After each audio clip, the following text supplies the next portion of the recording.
আল্লাহ। আসলে মূলত এখানের মধ্যে আমাদের আশা যে আল্লাহ এবং তার রসুলের প্রতি আমাদের ভালোবাসার নিদর্শন। ঠিক কি ঠিক না? রসুল্লাহর ভালোবাসা ছাড়া আমাদের মুক্তি মিলবে? কথা বলে মিলবনি মুক্তি? রসুল্লাহর ভালোবাসা ছাড়া আমরা যাইতে পারুম জান্নাত? না। রসুল সাল্লাল্লাহু আলাইহি ওয়াসাল্লাম যদি আমাদেরকে সুপারিশ না করেন, কখনো আমাদের পক্ষে মুক্তি মিলবে না। রসুল সাল্লাল্লাহু আলাইহি ওয়াসাল্লামের তরিকা ছাড়া, রসুল সাল্লাল্লাহু আলাইহি ওয়াসাল্লামের আদর্শ ছাড়া, রসুল সাল্লাল্লাহু আলাইহি ওয়াসাল্লামের সুন্নত ছাড়া কোন দিকেই আমাদের শান্তি মিলবে না। না দুনিয়া না আখিরাত, সবকিছুই বরবাদ। যারা রাসূল সাল্লাল্লাহু আলাইহি ওয়াসাল্লামকে মাইনাস করে ইহুদি খ্রিস্টানের আদর্শকে বহন করেছে, তাদের না দুনিয়াতে শান্তি না তাদের আখিরাতে শান্তি। আর যারা রাসূলুল্লাহর তরিকা মতো দুনিয়াতে চলবে, দুনিয়াতে কিছুটা কষ্ট হলেও আখিরাতে তাদের জন্য রয়েছে মহা পুরস্কার জান্নাত। জুড়ে বলেন সুবহানাল্লাহ। আপনাদেরকে এক বুজুর্গের ঘটনা শোনাই। আল্লাহর এক বুজুর্গ ছিলেন রবি ইবনে সুলাইমান রহমতুল্লাহি আলাইহি। উনি একবার ওনার বাহিনী নিয়ে রওনা হয়েছেন, হজে যাবেন। কোথায় যাবেন? জুড়ে বলেন কোথায় যাবেন? রবি ইবনে সুলাইমান বন্ধু বান্ধব কয়েকজন নিয়ে রওনা হয়েছেন, হজে যাবেন। ওনার সহপাঠী আছে কয়েকজন ওনার সাথে। হজের পথে উনি রওনা হয়েছেন হেঁটে হেঁটে। আগে তো বিমানের ব্যবস্থা ছিল না, মানুষ হেঁটে হেঁটে হজে যাইত। রবি ইবনে সুলাইমান তার বন্ধুদেরকে নিয়ে হেঁটে হেঁটে রওনা দিয়েছেন। আল্লাহর ঘর যাইয়া তওয়াফ করবেন, রাসূল সাল্লাল্লাহু আলাইহি ওয়াসাল্লামের কবর জিয়ারত করবেন, অসংখ্য অগণিত সাহাবায়ে কেরামদের কবর জিয়ারত করবেন। বন্ধুদেরকে নিয়ে রবি ইবনে সুলাইমান রওনা দিয়েছেন, হজে যাইবেন। বাড়ি থেকে বের হয়েছেন, হাঁটতে হাঁটতে কিছুক্ষণ যাওয়ার পরে রবি ইবনে সুলাইমান ওনার চোখের মধ্যে পড়লো আজীব একটা কাহিনী। আজীব কাহিনী কি? উনি দেখতে পাইলেন একটা বুরকা পরিহিতা মহিলা, ওনার সারাটা শরীর ঢাকা, হাতের মধ্যে একটা চাকু, আরেক হাতের মধ্যে একটা ব্যাগ। রবি ইবনে সুলাইমান ওনার সাথী বন্ধুদেরকে বললেন, বিষয়টা বুঝলাম না, পাহাড়ি এলাকা, নির্জন এলাকা, যেখানের মধ্যে কোনো মানুষের বসবাস নাই, এই মহিলাটা এখানে আসলো কোথা থেকে? বাবার ব্যাপার না, ব্যাপার না, মানুষের বসবাস নাই, তেমন কোন মানুষের চলাফেরা নাই, এই মহিলাটা এখানে আসলো কোথা থেকে?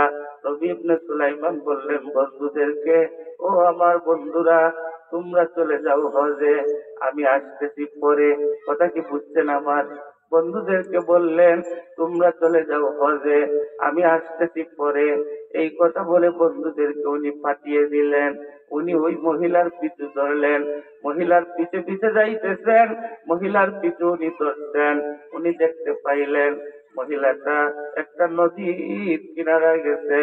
এর কিনারায় বলেন বলেন, এর কিনারায় একটা নদীর কিনারায় গেছে। যাইয়া এই মহিলা নদীর কিনারার মধ্যে কি করে?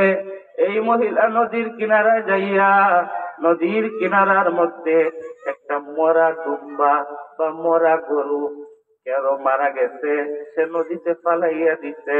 এই দুম্বার পেট ফুলি একটা পারে লাগে। আমাদের যখন গরু মারা যায়, আমরা নিয়ে হাওরে পালাই বা নদীতে পালাই, এটা ফুলিয়া প্রথম অবস্থায় একটা কিনারায় যায়, যায় না? যায় না?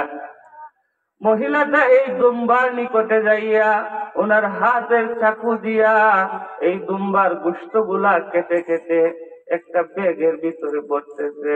রবি ইবনে সুলাইমান অবাক হয়ে গেলেন, ব্যাপার তো বুঝলাম না।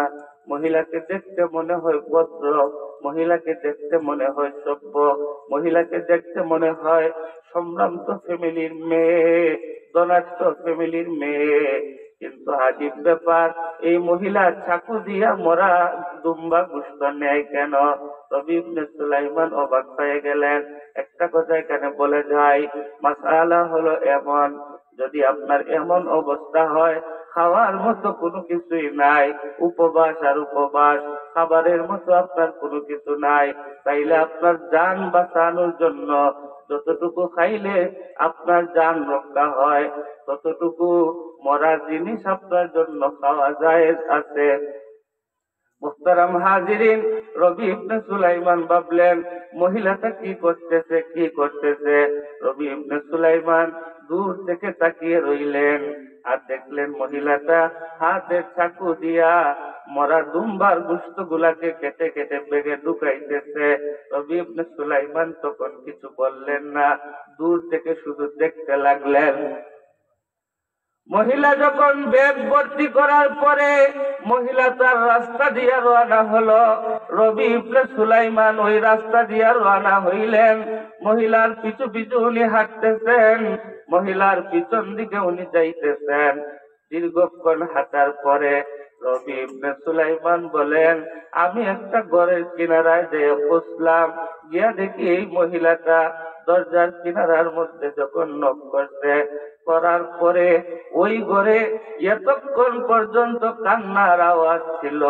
যখন এই মহিলা যাইয়া দরজার মধ্যে নক করছে, সাথে সাথে সবাই খুশি হয়ে গেছে। রবি ইবনে সুলাইমান বলেন, মহিলাটাও যখন ঘরের ভিতরে চলে গেল, তখন আমি দরজায় গিয়া নক করলাম। নক করিয়া বলতে লাগলাম, মা, আমি অপরিচিত একজন মানুষ, আপনাকে আমার আর চিনবেন না, আপনারা আমাকে চিনবেন না। আমি আশ্চর্যজনক কাহিনী দেখে দেখে আপনার পিছনে এসেছি। মা গো, আমি ব্যাপারটা বুঝলাম না গো মা, আপনি মরা দুম্বার গোশত কেন ব্যাগ ভর্তি করে এনে ঘরের মধ্যে ঢুকলেন? ব্যাপারটা কি আমাকে বুঝিয়ে বলুন। রবি ইবনে সুলাইমান কাতর ভাষায় যখন বলতে লাগলেন, মহিলাটা দরজার কিনারায় আসলো, আসিয়া বলতেছে, বাবা, আমাদের অবস্থা খুব করুণ। আমি একমাত্র আমার কয়েকটা মেয়েকে লালন পালন করি। মেয়েদের বাবা দীর্ঘদিন আগে দুনিয়া থেকে বিদায় নিয়ে চলে গেছেন। এখন আমাদের পরিবার সামলানোর মতো কোনো পুরুষ লোক নাই। আমার মেয়েদেরকে পালার মতো আমাদের কোনো পুরুষ নাই। আমার একটা ছেলে নাই, আমার স্বামী নাই, আমার আত্মীয় স্বজন কেউ নাই। আমি নিরুপায় হইয়া, আমি মহিলা মানুষ, মরা দুম্বার গোশত গিয়া এনেছি আমাদের জান রক্ষা করার জন্যে। আমরা দীর্ঘ কয়েকদিন পর্যন্ত উপবাস। রবি ইবনে সুলাইমান কান্না জড়িত কণ্ঠে বলতে লাগলেন, মা, ও মা, আমার নাম রবি ইবনে সুলাইমান। আমি রওনা হয়েছিলাম হজে যাওয়ার জন্য। আমি আমার বন্ধুদেরকে পাঠিয়ে দিয়েছি হজে। অতএব আপনি চিন্তান্বিত হয়েন না, আপনার মন ভেঙে আপনি ঘাবড়িয়েন না, আপনি আসতে তাই কাজ কোনো টেনশন করিয়েন না। আপনার ঠিকানা আমার ঠিকানা আপনাকে দিয়ে গেলাম, আমি একটু পরে আসতেছি। রবি ইবনে সুলাইমান ডাইরেক্ট চলে গেলেন বাজারে। বাজারে যাইয়া রবি ইবনে সুলাইমান ওনার হজের খরচের জন্য যা টাকা পয়সা ছিল, সমস্ত টাকা পয়সা দিয়া এই মহিলার ঘরের জন্য বাজার করছেন। কথাগুলা কি আপনারা বুঝতেছেন? রবি ইবনে সুলাইমান বাজারে যাইয়া হজের টাকা দিয়া এই মহিলার ঘরের জন্য সদাই পাতি খরচ করেছেন। করে যখন মহিলার দরজার কিনারায় এসেছেন, আইসা বলতেছেন, মা, আমি রবি ইবনে সুলাইমান একটু আগে কথা দিয়ে গিয়েছিলাম আপনার জন্য বাজার নিয়ে আসবো। এই নেন আপনার জন্য 1 মাসের বাজার নিয়ে আসলাম। আপনি আপনার মেয়েদেরকে নিয়ে শান্তি মতো খান, আর আপনাকে আমার ঠিকানা দিয়ে গেলাম। যখন এই মাস পরে খানা শেষ হয়ে যাবে, যখন এই মাস পরে আপনার খানা শেষ হয়ে যাবে, যখন 1 মাস খাওয়ার পরে আপনার বাজার গুলা ফুরিয়ে যাবে, আপনি আবার আমার এই ঠিকানা মতো যোগাযোগ করবেন, আবার পরের মাসের খাবার আপনাকে পাঠিয়ে দিব। আরো জুড়ে বলেন সুবহানাল্লাহ। রবি ইবনে সুলাইমানকে মহিলা বলতেছেন, বাবা, আমরা নবীর বংশের মানুষ, আমরা সদকা খাই না, উপহার খাই। মহিলাকে বলতেছেন, রবি ইবনে সুলাইমান, মা, আপনাকে আমি উপহারই দিয়েছি, কোন সদকার মাল আপনাকে দেই নাই, আপনাকে উপহারই দিয়েছি। এই কথা বলে রবি ইবনে সুলাইমান যখন ওনার বাড়িতে চললেন, কারণ উনি আর হজে যাইবেন কিভাবে, যা টাকা ছিল সব শেষ না আছে, কথা বলেন শেষ না? মহিলারে দিয়ে দিচ্ছেন বাজার টাজার কইরা, এখন তো টাকা পয়সা আর নাই। উনি রওনা হইলেন যে আমি এখন চলে যাব বাড়িতে, আমি তো একটা নবীর বংশের মানুষের একটু উপকার করতে পারছি, এটা উপকার না? কথা বলেন উপকার না উপকার না? আমি তো একটু উপকার করতে পারছি। উনি রওনা হইলেন যে আমি চলে যাব বাড়ি। রবি ইবনে সুলাইমান চলে গেলেন বাড়িতে। বাড়িতে যাওয়ার পরে মন চটপট করে, আরে আমার বন্ধুরা চলে গেল, আমি যাইতে পারলাম না। কথা কি বুঝছেন? আমার সাথে মানুষেরা চলে গেল, আমি তো যাইতে পারলাম না। মন উনার ছটফট ছটফট করে। ওইদিকে তারিখ যখন গনিয়ে আসছে, বন্ধুরা হজ থেকে দেশে আসবে, রবি ইবনে সুলাইমান ভাবলেন আমি তো হজে যাইতে পারলাম না, আমি আমার বন্ধুদেরকে যাইয়া একটু স্বাগত জানাই, আমি আমার বন্ধুদেরকে যাইয়া একটু রাস্তাটাইকে আগাই আনি, হয়তো আল্লাহ আমাকে হজের সব দান করবেন। নিয়তে বরকত, ঠিক কি ঠিক না? কথা বলে নিয়তে বরকত। রবি ইবনে সুলাইমান সিদ্ধান্ত নিলেন আমার বন্ধুরা যেই দিন দেশে আসবে, আমি ওই দিন তাদেরকে রাস্তায় যাইয়া স্বাগত জানাবো, তাদেরকে আমি একটু আগাইয়া বাড়িতে নিয়ে আসবো। এটা ভালো কাজ না কাজ না? কথা বলেন ভালো কাজ না কাজ না? রবি ইবনে সুলাইমান তারিখ মতো যখন বন্ধুরা দেশে ফিরবে, রবি ইবনে সুলাইমান রাস্তায় গেছেন আগাইয়া, কারে আনবেন? বন্ধুদেরকে আগাইয়া আনবেন। রবি ইবনে সুলাইমান গেছেন রাস্তার মধ্যে বন্ধুদেরকে আগাইয়া আনবেন। রাস্তায় যখন গেছেন, বন্ধুরা যখন দেশে ফিরতেছে, হঠাৎ করে রাস্তার মধ্যে সাক্ষাৎ হইতে বন্ধুদের সাথে। রবি ইবনে সুলাইমানকে সমস্ত বন্ধুরা ধরে বুক মিলাইতেছে আর বলতেছে, রবি ইবনে সুলাইমান, তুমি আমাদেরকে রাস্তা থেকে ধোঁকা দিয়ে চলে গেলে, পরবর্তীতে আমরা তোমাকে হজের মধ্যে পাইলাম, তুমি আমাদের সাথে গেল না কেন? কথা কি বুঝছেন? রবি ইবনে সুলাইমান বলেন, ও আমার বন্ধুরা, আমি তো হজে যাই নাই, আমার টাকাগুলা তো আমি দেশেই খরচ করে ফেলেছি, আমার টাকাগুলা তো আমি দেশেই খরচ করেছি, আমি তো হজে যাই নাই। রবি ইবনে সুলাইমানের বন্ধুরা বলে, রবি তুমি নতুন হজ করে এসেছো, এসেই কি তুমি মিথ্যা কথা বলো, তুমি হজে যাও নাই? আমরা যখন আল্লাহর ঘর তওয়াফ করি, তখন দেখি তুমি আমাদের আগে আগে তওয়াফ করো। জুড়ে বলেন সুবহানাল্লাহ, আরো জুড়ে বলেন সুবহানাল্লাহ।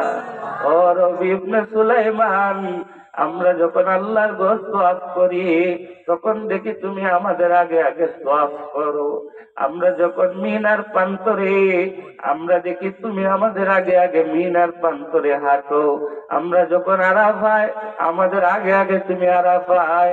আমরা যখন মুজদালিফায়, তুমি আমাদের আগে আগে মুজদালিফায়। আমরা যখন নবীর রওজার কিনারায়, দেখি তুমি আমাদের আগে আগে নবীর রওজার কিনারা জিয়ারত করো। আমরা তোমাকে ধরতে যাই, কিন্তু ধরতে পারি না, তুমি অদৃশ্য হয়ে যাও। আচ্ছা বলো না, তুমি আমাদের সাথে গেলা না কেন? রবি ইবনে সুলাইমান বলেন, বন্ধুরা, নিশ্চিত তোমরা আমার উপরে মিথ্যা কথা বলতেছ, আমি তো হজে যাই নাই, আমার টাকাগুলা তো সবগুলা আমি দেশেই খরচ করেছি। রবি ইবনে সুলাইমানের বন্ধুরা এটা মানে না। রবি ইবনে সুলাইমান নিরুপায় হইয়া বাড়িতে আসলেন। আইসা মন গাবড়িয়ে যখন ঘুমাইলেন, রাতের বেলা উনি স্বপ্নে দেখেন ঘুমের মধ্যে রাসূল সাল্লাল্লাহু আলাইহি ওয়াসাল্লামকে। জুড়ে বলেন সুবহানাল্লাহ, আরো জুড়ে বলেন সুবহানাল্লাহ, আরো জুড়ে বলেন সুবহানাল্লাহ। রাসূল সাল্লাল্লাহু আলাইহি ওয়াসাল্লাম রে স্বপ্নে দেখা, এটা কি সাধারণ কোনো কথা? মাত্রই না আপনারা, এটা সাধারণ কোনো কথা? সকল মানুষের রাসূলুল্লাহরে দেখতে পারবো স্বপ্নে? না না না। রবি ইবনে সুলাইমান রাতে যখন ঘুমাইলেন, ঘুমের মধ্যে দেখেন রাসূল সাল্লাল্লাহু আলাইহি ওয়াসাল্লামকে স্বপ্নের মধ্যে।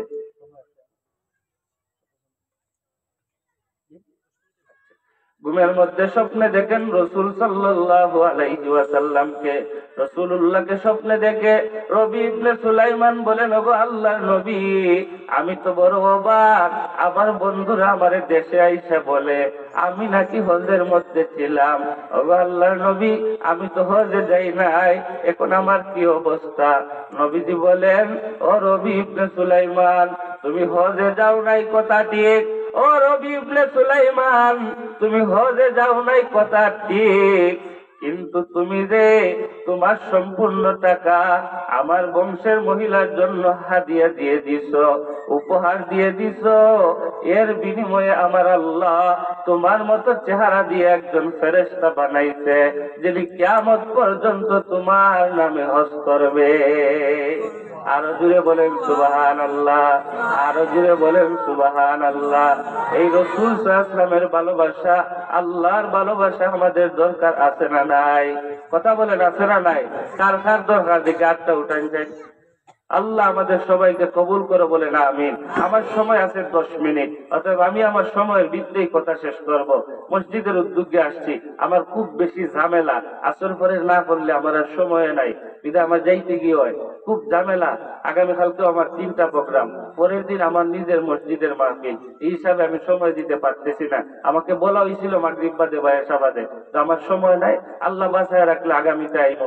একজন মানুষ দেখি তো যে বলবেন আল্লাহর মসজিদের মধ্যে আল্লাহর ভালোবাসায় নবীজির সুপারিশ আপনার লাগবে, 2 মণ দান দিবা। দেখি একজন লোক 2 মণ দান দিবা, একজন লোক দেখি তো যে আমি 2 মণ দান দিবা।